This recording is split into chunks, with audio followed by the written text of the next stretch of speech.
Hey guys, Gariel's here. Today we're going to be running a random heroic. Let's start off with a couple of talents.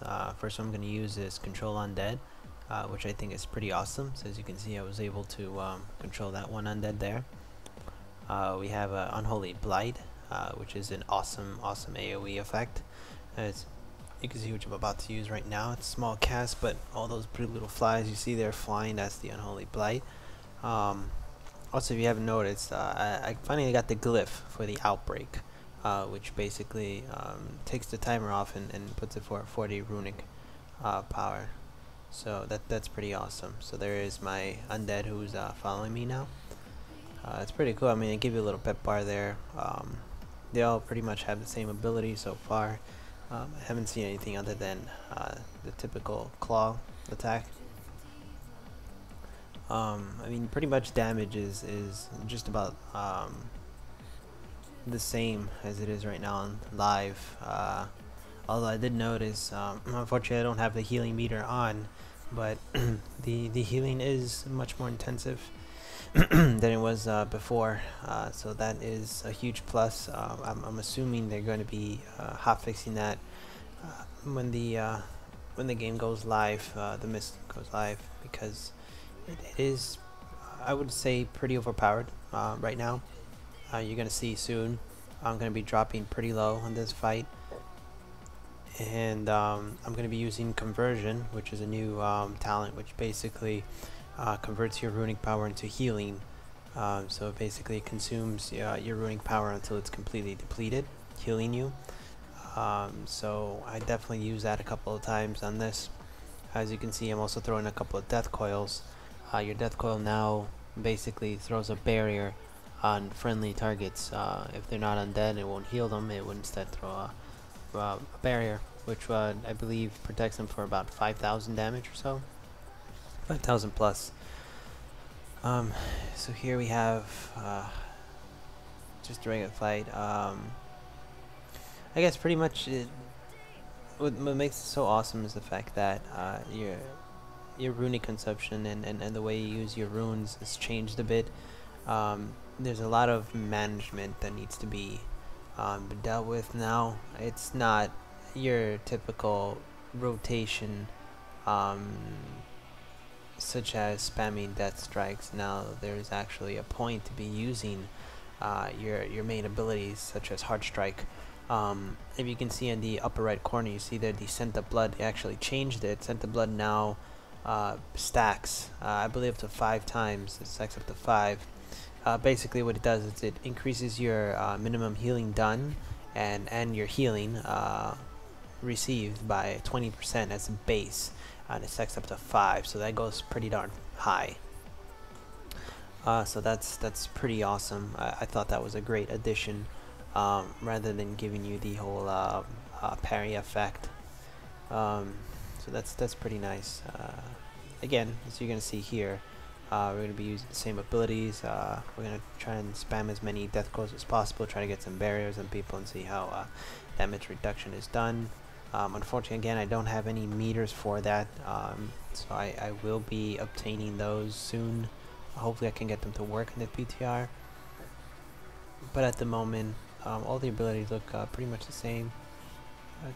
Again, damage is just about evened out.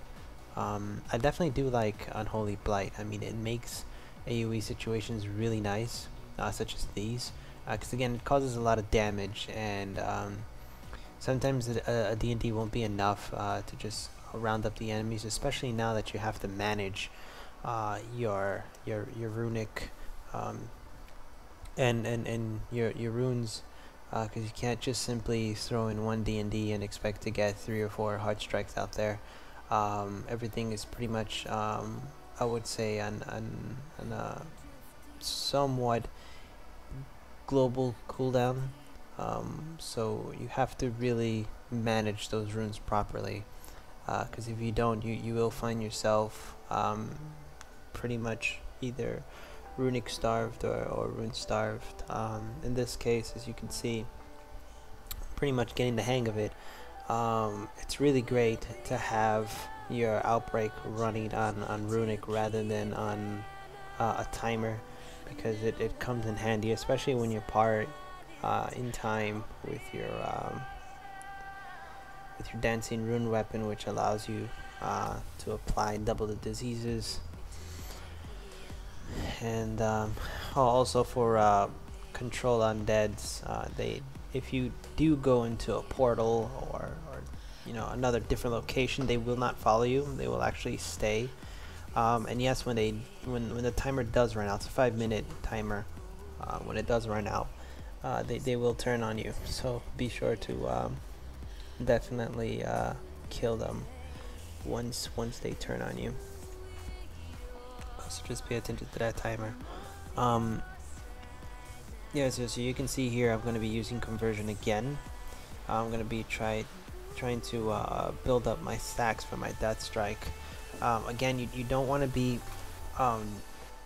spamming death strike, because you're not going to get the full benefit of it. It's not so simple as it was before. Now you actually want to get as many strikes as possible out of your main attacks before you hit your death strike, because remember, the more stacks you have, obviously the more healing you're going to be receiving. So that's always a good thing. As a matter of fact, the healing is so intensive that I've actually got on par with a couple of healers so far.